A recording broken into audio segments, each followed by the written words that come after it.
Hello, my name is Brent Wiley and welcome to my channel. This video is the first part of a 3-video series on how Afro-Diasporans can find their African relatives. When I use the term Afro-Diasporan, I'm referring to those who are primarily of African descent and are living in North America, South America, or the Caribbean, because their ancestors were transported by force to these regions through the transatlantic slave trade. Increasingly, I am hearing more interest from this particular group in finding their African ancestors through their cousins that live on the continent. With the advent of consumer autosomal DNA testing, diasporans with reasonable confidence can find some of their African ethnic groups of origin, and even the specific names of potential ancestors. This is an exciting time because in the past, diasporans often ran into a genealogical wall around the mid to early 1800s due to the transatlantic slave trade. The increased body of genetic data between continental Africans and Afro-Diasporans allows diasporans to make more concrete connections with their African cousins on the continent. So, African ancestors can be identified by making contact with relatives who are on the continent or from the continent that have a documented family tree or an oral tradition of ancestry. I should put forward the disclaimer now that tracing source regions and ethnic groups is not an exact science, and some DNA matches have such a low confidence level that you can't settle on being absolutely related to some individuals without some level of reservation. We'll go over how you can identify matches that are more likely to have a valid ancestral tie. So let's cut to the chase. What do you need in order to find your African relatives? Well, first you need your autosomal DNA results. And specifically, you should have results from Ancestry.com for this particular approach. A number of diasporans, especially African Americans, have tested with African ancestry. They've taken the African ancestry test. That test will not be of use with the method that we're going to be using in this video series. The African ancestry test is a deep ancestry test, and it tests purely on the mother's side and father's side. So your mother's mother, and so on, and your father's father, a purely patrilineal and matrilineal test. You need autosomal test results.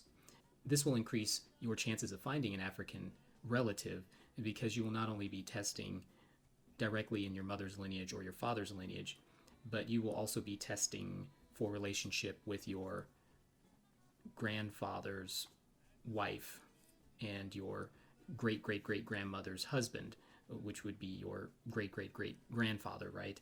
So you are increasing your chances of finding an African relative. You can also use Family Tree DNA or 23andMe in MyHeritage, but it will be more difficult for you to really hone in on those African relatives without the ethnicity results, which are given by Ancestry.com. The next big item that you need is a spreadsheet program. Excel would probably be the best choice, but I think you can also use OpenOffice Calc. I've used that in the past, and it pretty much gets the job done as well. And Google Sheets also should work. Lastly, you will want to download and install the DNA GEDCOM client.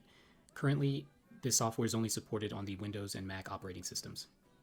So what is the DNA GEDCOM client application? This software downloads the data tied to your DNA matches on your account, and it puts it in a comma-separated value file format, what's also known as a .csv file format. This .csv file can then be read by a spreadsheet application such as Excel, and the data is organized into columns and rows. And then this generated spreadsheet data can be filtered for the relevant match data. In our case, we're only looking to isolate out those matches that are your African relatives. You can get access to the DNA GEDCOM client by going to dnagedcom.com. First, click on the register link and enter the relevant information. Once you have created an account, you can then click on the subscription link farther down the page. The subscription fee for using the DNA GEDCOM client at the silver level is $50 if you go with the annual subscription, or $5 per month if you subscribe monthly. You can also subscribe at the gold level with more support, but you don't need this subscription to gather the data you need to find your African relatives. Once you have installed the DNA GEDCOM client application and have opened the program on your computer, you will be prompted to sign in using the same username and password you created when you registered your account.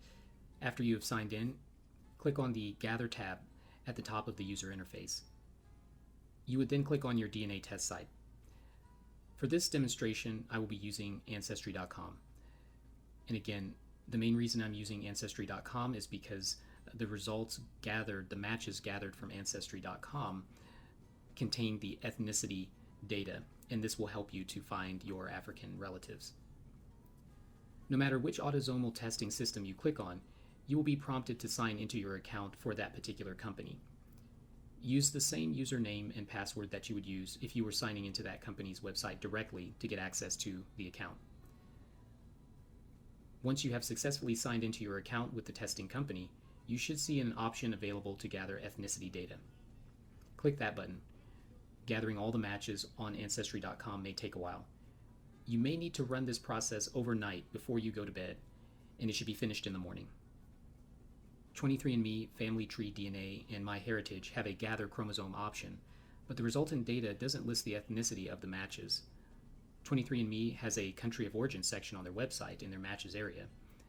You could check the countries listed, and if you see an African country, you can check under that country and see if there's any names listed. However, it appears many people on 23andMe don't fill in this information or choose not to publicly share it. I think this is a good stopping point for the first video segment.